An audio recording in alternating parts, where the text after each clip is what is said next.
bienvenue sur le circuit de Lédenon dans le Gard. C'est ici qu'avait lieu la 3e manche du championnat de France FSBK.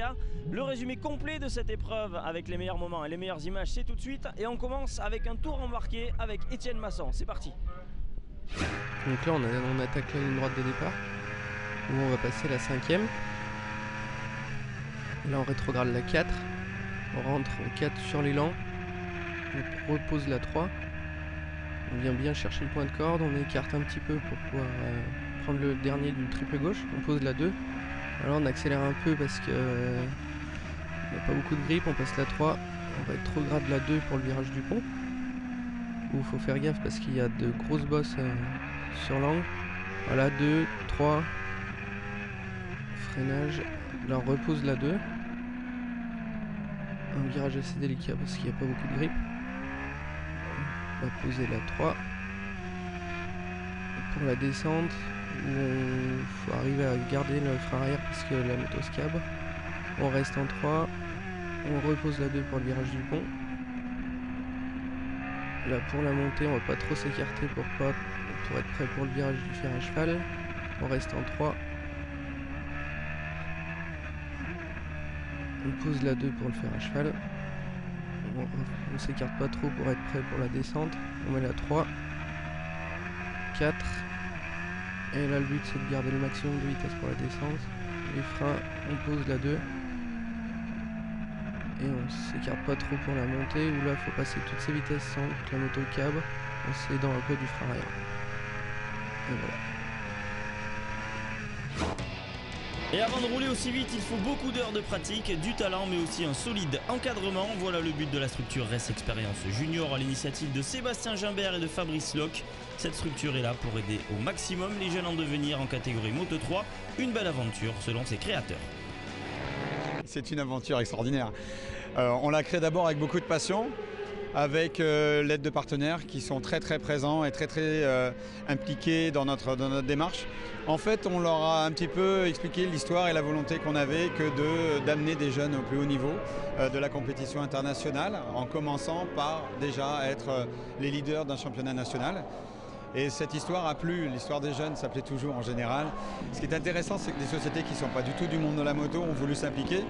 Et Sébastien, dans son rôle de grand frère, vient apporter tout son savoir à nos deux jeunes. Je suis là pour leur donner les petits éléments dernière minute, la confiance en eux et surtout appliquer les bonnes trajectoires. Hier, on a fait une partie du circuit à pied, je les aide à débriefer, je les aide à analyser.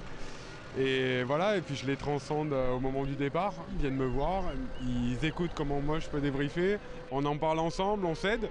Et même parfois c'est eux qui viennent m'aider, donc non, je trouve ça sympa quand là c'est vraiment le rôle du grand frère. Et puis quand ils gagnent, je suis content pour eux. Quand je gagne, ce qui n'est pas encore le cas, j'espère bientôt, ils vont être contents pour moi. Non, c'est vraiment une aide sympathique entre nous. C'est un beau sport et il faut le partager.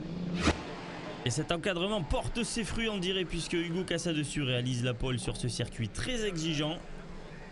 Il devance Corentin Perolari et Reynald Castillon Giovanni termine cette première ligne du week-end avec un temps de 1:30,047 à 1 seconde du poleman. Hugo Casadessus garde sa première position au départ. Derrière, ça se bagarre pour la 2e place entre Perolari et Beau pour la 2e place. Perolari chute dans le premier tour, imité dans le 4e par Maximilien Beau, ce qui entraîne la sortie du safety car. La course repart pour 6 tours. Et juste avant le safety car, Julien Loison avait pris la 3e place et réussira à la conserver jusqu'à l'arrivée et signe ainsi le premier podium pour Aléron GP. On assiste alors à un mano à mano entre Casadessus et Castillon Giovanni pour la victoire.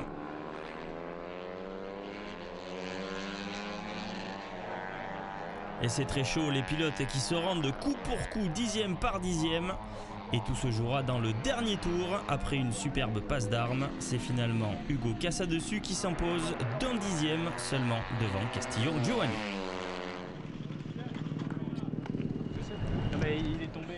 Lorsque Reynald m'a doublé, ça m'a un petit peu remis le feu aux poudres et puis j'ai réussi à revenir malgré beaucoup d'erreurs à sa suite où j'avais perdu près de 3 secondes. Donc je reviens jusque derrière lui, je le double dans le dernier tour, donc voilà, très content. C'est encore une course parfaite et puis à demain. Et pour le deuxième jour, l'Oison, en plus de son premier podium, s'offre sa première ligne pour la course du dimanche. Derrière Castillon, Giovanni et Casadessus.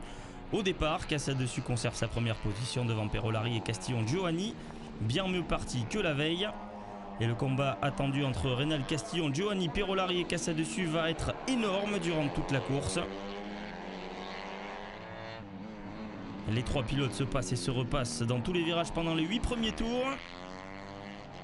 Et Castillon, Giovanni ayant creusé l'écart en tête, il faudra attendre le dernier tour pour connaître l'ordre exact du podium. Et une erreur de Casadessus dans le virage du pont pour offrir la seconde place à Perolari qui se rachète ainsi de sa chute de la veille. Victoire de Castillon, Giovanni qui n'avait pas pu défendre ses chances à Nogaro, rappelons-le, devant Perolari et Casadessus. Et au championnat, Hugo Casadessus ne compte que 4 points d'avance sur Corentin Perolari, ça va être chaud. Et un leader du classement provisoire du Pirelli 600, il est aussi un pilote qui fait le plus de tours du circuit en un week-end en général car il a une double casquette. Kevin Rousseau, dit Kirikou, est pilote moto et singe sur un sidecar. Comment cette histoire a-t-elle commencé ? J'ai roulé en moto l'année dernière et puis à Nogaro j'avais besoin d'une pièce pour ma moto, du coup j'ai été me dépanner avec Seb et puis on est resté toujours plus ou moins en contact et à ma course de Dijon il m'a proposé d'être passager en sidecar avec lui, donc je lui ai dit qu'il n'y avait pas de souci. Par contre je continuais la moto, il a accepté, donc on a été faire des essais au mois de novembre à l'Est, ça s'est super bien passé et puis pour l'instant on est sur un début de saison qui marche plutôt très bien. Un sacré programme pour un seul homme, mais qui a quand même des avantages selon lui. Ça fait pas mal de roulage, hein. On arrive à 7 heures de roulage dans un week-end de course. L'avantage c'est que ça fait au moins découvrir le circuit parce qu'on double tout, donc finalement c'est un bien pour un mal parce que physiquement c'est dur, mais on découvre le circuit 2 fois plus que les autres. Souvent aux avant-postes, Alexandre Rodriguez est soit sur le podium, soit par terre. Il a pourtant beaucoup travaillé pour sa 3e année en Pirelli pour qu'elle soit l'année de son titre. Au Mans, ça s'est bien passé, j'ai fait 3e et 1er, donc c'était un bon week-end au Mans. Et à Nogaro, un peu différent. Le samedi, je tombe, je perds l'avant assez bêtement, enfin je comprends pas trop pourquoi d'ailleurs. Et le dimanche, par contre, je prends ma revanche et je me bataille encore avec Antiga, je gagne la course. Cette année, j'ai essayé de travailler physiquement, j'étais moins prêt physiquement l'an dernier. Cette année, je suis un peu mieux physiquement. J'essaie de travailler avec mon team qui m'aide beaucoup sur ça. Et je fais pas mal de tours du circuit, j'essaie de comprendre, d'analyser ce que je faisais pas l'an dernier et de piloter le plus précis possible en fait, tout simplement. Les noms c'est la moitié du championnat, il y a encore quand même pas mal de courses à faire et on va se concentrer sur la fin de cette saison et après on verra l'année prochaine c'est sûr, mais je compte viser le titre c'est sûr. Et pour cette première course du week-end en Pirelli 600, Alex Rodriguez réalise la pole en 1:29.372 devant Guillaume Antiga, seul Kawasaki sur les 10 premiers pilotes, et Alan Agogé est 3e. Et très bon départ de Antiga, fort de ses bons résultats à Nogaro qui prend la tête devant Agogé et Rodriguez. Et Rodriguez enchaîne les tours rapides pour remonter juste derrière Antiga. Dans le 6e tour, Rodriguez passe en première position, mais Antiga semble attendre son heure. Derrière, on assiste aussi à une belle bagarre entre Agogé et Dylan Mir pour la 3e marche du podium. Dans le 12e tour, Agogé tente une attaque au virage du pont. Mais Rodriguez récupère sa position au même endroit le tour suivant, mais va tirer tout droit dans le virage de la Carriera. S'il ne chute pas et repart 7e, mais devra abandonner sur casse-moteur un peu plus loin. Antiga s'impose donc pour la 2e fois cette saison devant Agogé et Mir qui finalement montent les deux sur le podium.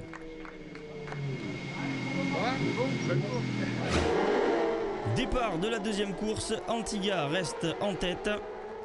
Et même s'il se fait une belle frayeur au départ, Mir reste en 3e position à la sortie du triple gauche derrière Rodriguez. Le trio creuse l'écart sur la meute des poursuivants. Et à mi-course, Mir se fait un petit peu distancer par Antiga et Rodriguez. Derrière lui, Alan Agogé est esselé en 4e position. Et en fin de course, on assiste au même duel que la veille, Antiga-Rodriguez. Et Antiga fera la même erreur au même endroit que Rodriguez la veille, mais reprendra la piste immédiatement et terminera la course. Victoire de Rodriguez devant Antiga et Mir qui monte sur la 3e marche du podium pour la 2e fois du week-end.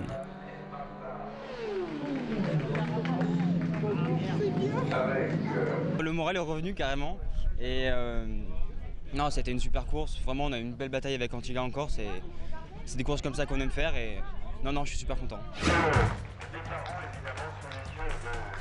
Et Alexandre Rodriguez remonte fort sur son coéquipier du team CMS, Kevin Jacob, qui pour le moment est toujours leader. Et en parallèle du championnat FSBK, il y a aussi un petit village d'irréductibles passionnés de moto européenne. Un nouveau championnat voit donc le jour, ouvert à tous, seule condition, avoir une moto européenne et vouloir se faire plaisir avec sur piste. Explication du chef du village, promoteur de l'European Bike, Thierry Capella. Il fallait se démarquer un petit peu, il y avait un créneau, je pense, un créneau à prendre, c'était de créer cette formule avec les motos européennes et de fabrication européenne. Non pas que ce soit mieux, c'est que c'était différent et que ça ne se faisait pas. Donc l'idée elle est venue là, et de créer de la Ducati, de la RSV4 Aprilia, d'amener des partenaires comme BMW, etc. à dire voilà, on vous fait rouler vos motos, on est différent, ça reste des courses de moto, ça reste toujours de la bagarre, mais voilà, justement, il y avait ce créneau qui n'était pas pris et je pense qu'à l'heure d'aujourd'hui, on a bien fait de s'immiscer sur ce créneau-là. Ouais. On essaie d'apporter le moins d'encombrement, je dirais, possible aux pilotes, c'est-à-dire voilà, un kiné par exemple, il y a le kiné de la fédération, il n'y a pas de souci, mais bon, ça fait beaucoup de monde, beaucoup de pilotes, donc on essaie d'avoir notre propre kiné, nos propres partenaires bien évidemment, avec des lubrifiants, nos partenaires assurances, etc. Donc on essaie de créer un cocon un peu particulier pour ces gens-là et qu'ils aient le moins de choses à faire. On a des gratuités, si on fait un tirage au sort par exemple le samedi, on fait gagner quand même 12 pneus tous les week-ends. Ce qui n'est pas dédaignable, surtout maintenant c'est pas évident. Enfin voilà, on essaie vraiment de leur créer une atmosphère qui soit le plus propice pour eux, pour être zen, pour pouvoir rouler, voilà. L'idée elle est là. Nouveau dans ce championnat mais pas novice sur une moto, Jean Salle nous explique pourquoi il a choisi cette option cette année et ce qui la différencie des autres. Souvent, les motos japonaises sont mises en avant sur les autres championnats et là, cette fois-ci au moins, je veux dire, on parle un peu plus des motos européennes, ce que je trouve assez intéressant d'ailleurs. Et puis, ouais, ça limite un peu le championnat, quoi. Je veux dire, on a un peu tous les mêmes motos, donc c'est sympa aussi. Là, cette structure-là, je pense que la personne s'occupe de ses 40 pilotes et non pas de 200 pilotes. Et je pense qu'elle est beaucoup plus présente, beaucoup plus proche de ses pilotes. D'ailleurs, la preuve, c'est que quand il fait la remise des pneus, moi, ce qui m'a surpris, c'est qu'en regardant le numéro, il connaît le nom du gars, enfin voilà quoi. Donc on voit que vraiment il est impliqué dans ce qu'il fait, quoi. Et le fait de rouler aux côtés de l'élite de la vitesse française, c'est quand même un plus. Ça nous rappelle qu'on n'a pas leur niveau, voilà, quand on regarde les chronos. Mais non, c'est bien, franchement c'est bien, parce qu'on voit aussi l'autre côté du professionnalisme. Et non, je trouve que c'est intéressant, c'est vraiment un bon compromis pour nous. Je pense que ça nous apporte plus à nous qu'à eux, certainement. Mais non, pour nous c'est bien, justement. Ça nous permet d'aller vers le haut et non pas de se croire super pilote, alors qu'à côté on a des vrais pilotes, quoi, voilà. Qui sont en plus très ouverts et qu'on peut se permettre d'aller voir et tout, donc ça aussi c'est un plus pour nous, quoi, je pense. Et leader du championnat à son arrivée à l'Aidenon, Michel Amalry qui a eu un peu plus de mal ce week-end. Il reste sur le podium provisoire mais voit passer devant lui Cyril Brunet Lugardon et Emilien Jaillet, tous les trois sur BMW. Le championnat est très serré, les deux premiers ne sont séparés que d'un seul point. Michel Amalry n'est qu'à 10 points derrière.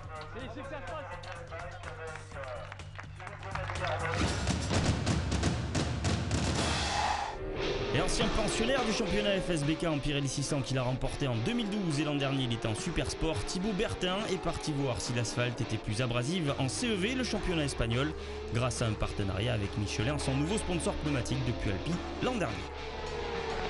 Donc l'année dernière je roulais en super sport ici en France et puis on a eu des propositions pour aller rouler en CEV en Espagne au catégorie de stock avec les Moto 2 avec Michelin et tout ça, et puis on est parti là-bas et ça se passe plutôt bien, on fait des belles courses, on découvre des nouveaux circuits, c'est tout nouveau et voilà, c'est pas mal, c'est pas mal. Ça fait plaisir de revenir ici, de voir un peu les copains et tout ça, mais bon c'est sûr que c'est différent. On est venu ce week-end pour essayer des nouveaux pneus qui viennent un peu de sortir. Donc c'était un test, voilà, on les découvre, on est en train d'y travailler dessus, on se donne à fond et puis voilà, on remplit les fiches et puis on fait travailler le pneu, quoi. Et quand on dit que la moto est une grande famille, des fois ce n'est pas qu'une formule. Adversaires sur la piste, mes cousins dans la vie, Cédric Tangre et Robin Camus sont tous les deux dans la même catégorie cette année. C'est Cédric qui a mis le pied à l'étrier à son cousin, histoire de continuer les bagarres commencées dans les champs sur la piste. Ça fait quelques années qu'il s'est mis à la moto et voilà, là ça fait 2 ans qu'on est exactement dans la même catégorie et qu'on se bat régulièrement ensemble en course, donc c'est assez sympa. Souvent on faisait de la motocross un peu dans les chemins vers chez moi et puis il voyait que je me débrouillais bien, que j'aimais bien me bagarrer un peu et du coup un jour il m'a dit ouais, j'aimerais bien que tu fasses une course et tout. Ça a pris un peu de temps avant d'en faire une, mais pour mes 18 ans ils m'ont offert une course en Junior Cup 125. au circuit Carole et puis ça s'est bien passé. J'avais fait les meilleurs tours en course à chaque course. Et donc voilà, c'est parti comme ça. Après j'ai été au Challenge de l'Avenir et ainsi de suite, quoi. On s'aide un petit peu, on se donne des infos et surtout de nous voir rouler ensemble. C'est quand on roule ensemble en séance d'essai, là on peut voir où pêche l'autre et puis justement ça nous donne des infos sur comment exploiter mieux la moto tout au long du circuit. C'est vrai qu'on est en famille, il y a les parents, l'oncle, la tante, et puis c'est vrai qu'on mange ensemble le midi, le soir, donc on peut discuter de la course, comment ça s'est passé. Et puis on se soutient aussi parce que quand on a chacun un week-end difficile, on est là pour se soutenir et puis voilà, quoi. Quand on est sur la piste c'est autre chose, on veut être devant, mais c'est vrai qu'en dehors de la piste c'est mon cousin, quoi. On est soudés, quoi. Et on ne change pas une recette qui gagne. Lucas Mayas est encore une fois en pôle. Par contre, derrière, ça change un petit peu. De Bise, victime d'une chute, partira 10e. Louis Bull signe le 2e temps des qualifs devant Anthony Dumont, première ligne. Yamaha devant une 2e ligne Suzuki avec Camus, Tangre, les cousins et Longjarret. Ce dernier d'ailleurs ne partira pas puisqu'il aura un problème de frein. Mayas ne fait aucun cadeau et à son habitude il s'envole en tête dès les premiers virages. De Bise fait une superbe remontée et bénéficie de la chute de Tangre et de Dury pour remonter en 4e position. Puis en 3e, le tour suivant derrière le Bull.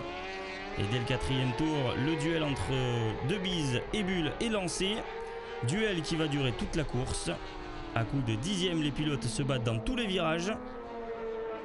Et à noter la superbe remontée de Hugo Claire, dit Pépito, qui partait premier stock en 9e position. Il pointait 17e à la fin du premier tour. Au 13e tour, il n'est qu'à 3 secondes de Bercher, qui est pour l'instant 4e. Devant, la bataille est superbe entre Bull et De Bise. C'est finalement un problème mécanique pour De Bise qui va sonner le glas de ce combat acharné. Et un drapeau rouge à 3 tours de la fin vient stopper la course. Mayas s'impose encore une fois devant Bull et Camus. Deuxième course et De Bise, grâce au 2e meilleur tour en course, remonte sur la première ligne devant Bull. Et Mayas est encore une fois en pole position. Et Mayas fait encore cavalier seul en tête. Et c'est bis repetita derrière lui avec une bagarre entre Valentin De Bise et Louis Bull encore. Et Bull qui commet une erreur dans le 7e tour, laissant 2 secondes 4 d'avance à De Bise. Mais il en faut plus pour arrêter le pilote de la Yamaha numéro 3. Et 5 tours plus tard, il est déjà dans la route de la Honda de De Bise.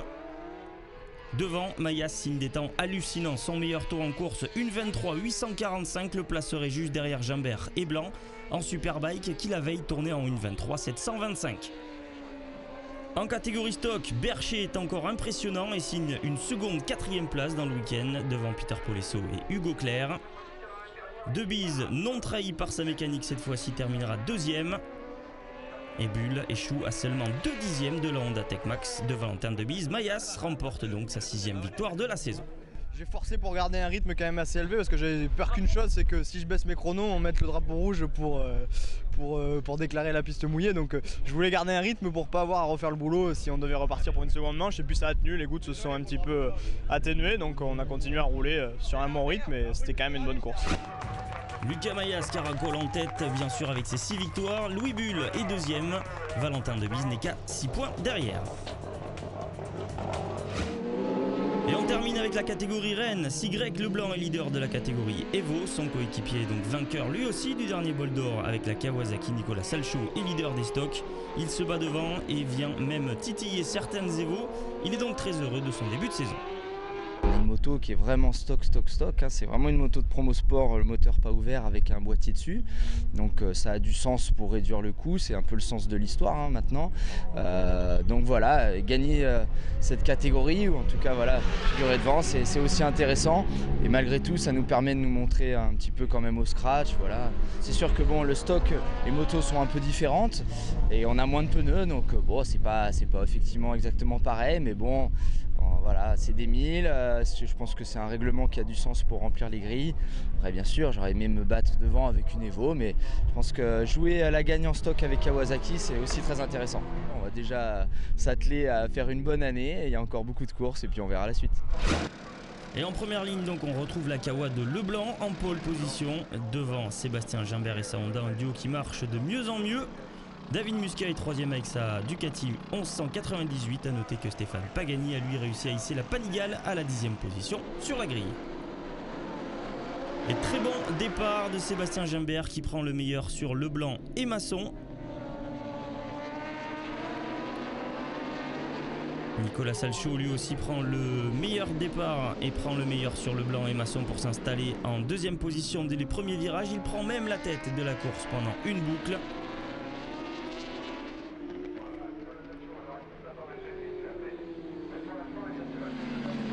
Mais Leblanc et Gimbert réussissent à trouver l'ouverture et s'envolent en tête. Leblanc restant devant Gimbert, même si Gimbert enchaîne les records du tour, il ne trouve pas la faille. Derrière, Masson arrive à contenir lui aussi les assauts de David Muscat, tandis que Salchaud se retrouve à la lutte avec Greg Black, qui finit par le passer dans le 11e tour. En fin de course et malgré un dernier record de piste, Gimbert se rapproche dangereusement de Leblanc, mais à 3 tours de la fin, un drapeau rouge vient mettre fin à la course suite à la chute de Michael Messen. Victoire donc de Leblanc devant Gimbert et Masson.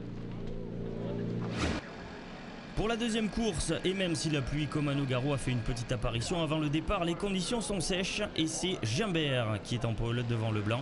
Étienne Masson hisse sa Suzuki numéro 155 à la 3e position sur la première ligne. Et encore un superbe départ de Masson, mais c'est Gimbert qui lui aussi est bien parti, qui s'infiltre et vire en tête à la sortie du triple gauche devant Masson et Leblanc. Et Leblanc qui double Gimbert sur la ligne de départ et qui se retrouve donc en tête. Les deux pilotes vont alors s'envoler en signant des chronos impressionnants, les seuls d'ailleurs à pouvoir tourner sous les 1 minute 23, 4 dixièmes. Dans le 5e tour, Muscat trouve la faille sur Étienne Masson dans le virage du pont. Et Gimbert, quant à lui, réussit à se débarrasser de Leblanc dans le 12e tour. Mais alors que Leblanc semblait être capable de suivre le rythme, Muscat et Masson reviennent sur lui et le passent dans le dernier tour. Masson réussit à prendre le meilleur sur David Muscat dans les derniers virages. Gimbert renoue enfin avec la victoire devant Masson et Muscat. Je me suis éclaté avec Greg. Je me suis amusé comme un fou. Après, je me suis tiré la bourre avec celui qui était juste derrière moi. C'était à coup de dixième et j'ai essayé à ce qu'il ne revienne pas. Et voilà, je suis hyper content. Grégory Leblanc reste donc en tête avec 145 points, mais derrière c'est très serré. Étienne Masson, Sébastien Gimbert et David Muscat se tiennent dans un mouchoir de poche. Et voilà, c'est terminé pour la 3e manche du championnat de France Superbike 2014. C'était sur le circuit de Lédenon. Je vous donne rendez-vous dans 15 jours sur le tout nouveau circuit de Manicourt dans la Nièvre. A bientôt, ciao.